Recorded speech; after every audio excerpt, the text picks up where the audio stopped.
Hey, it's Matt, and I'm coming to you from Halifax International Airport. After 6 weeks in Atlantic Canada, it's time to fly back home to the States. And as you can see behind me, this entire section of the terminal is entirely cordoned off. I think with the passenger loads here, a small bus station would probably suffice at the moment, unfortunately.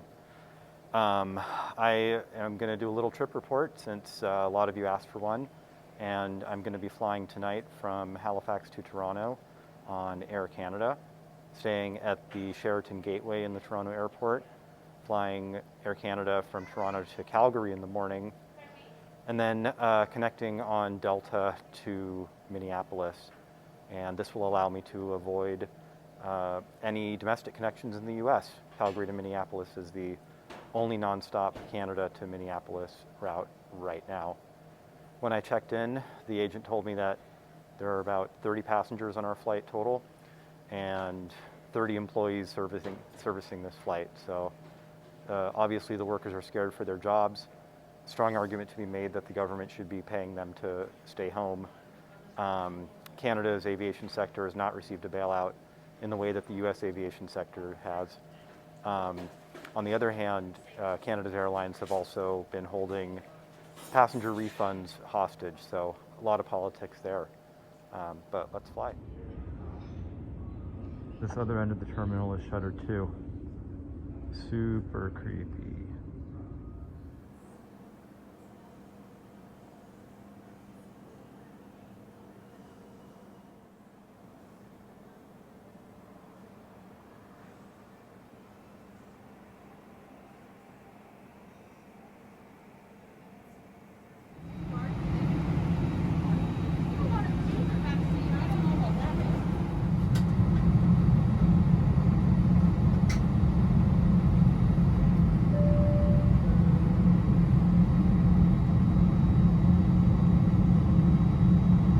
Safety is our top priority. Please take a moment to watch the following demonstration outlining the safety features for this aircraft.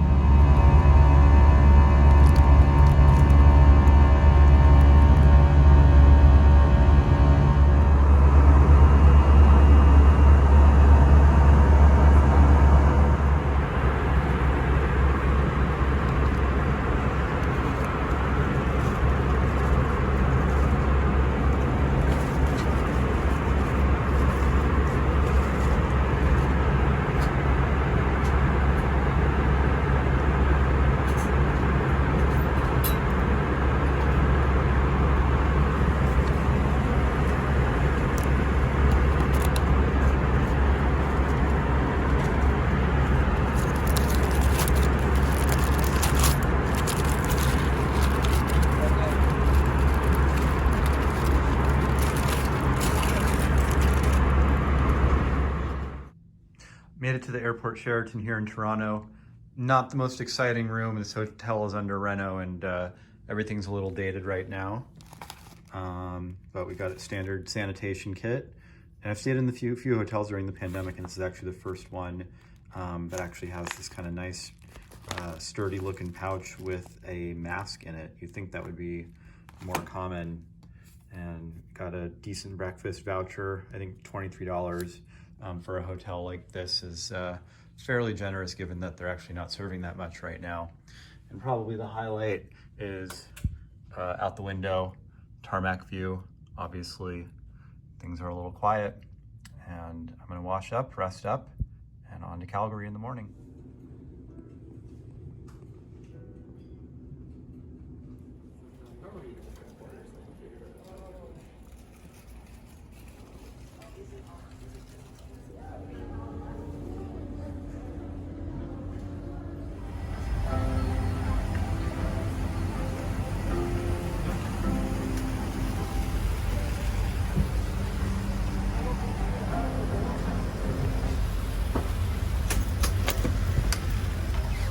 Quite a bag of stuff.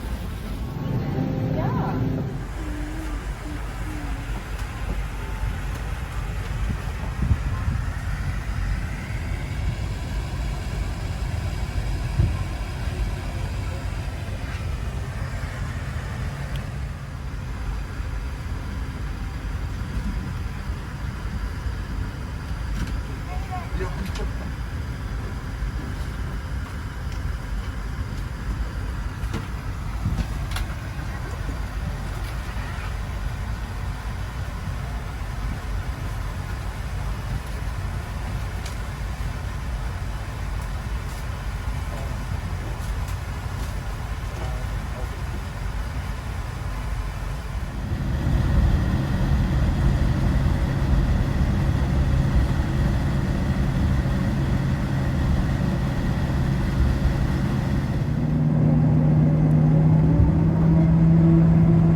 doesn't love the lavatory with the view?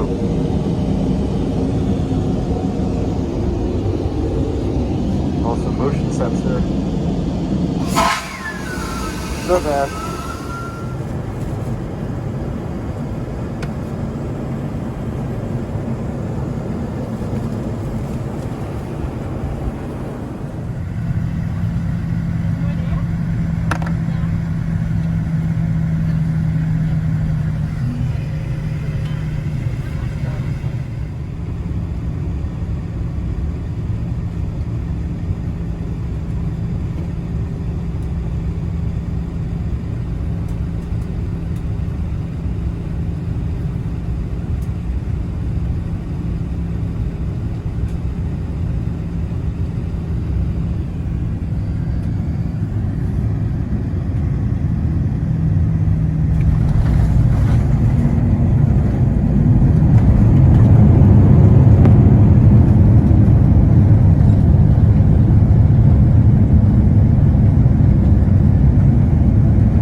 Both my checked bags made it to Calgary okay, which is great. The black one was brand new, well worn in already. Usually I pack light, and that was not viable for this trip. Usually I just carry one roll aboard. Instead I have two big suitcases. There's a little bit of a risk since I'm on two separate tickets. I have to go check these back in with Delta, but it worked okay, Air Canada getting them here. I hadn't seen these since Halifax last night. I've just been living out of my backpack, so good job, Air Canada.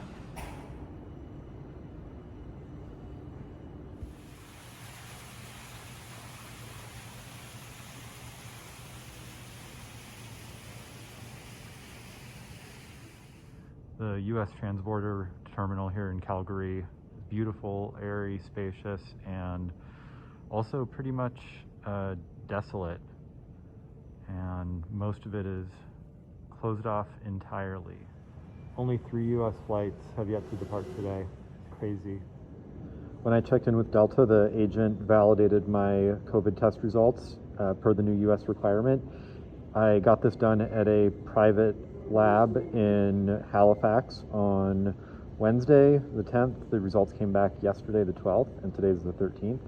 So that fulfills the 3-day requirement for the U.S. Timestamp doesn't matter, it just has to be 3 calendar days. And when I board, I have to hand the agent this attestation, which 3 pages with a signature at the end seems a little arcane that this couldn't just be done electronically, but here we are. COVID-related restrictions, we do encourage everyone to verify.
mask or face covering over your nose and mouth, keeping us all safe. We've enjoyed having you on board. We look forward to seeing you again soon.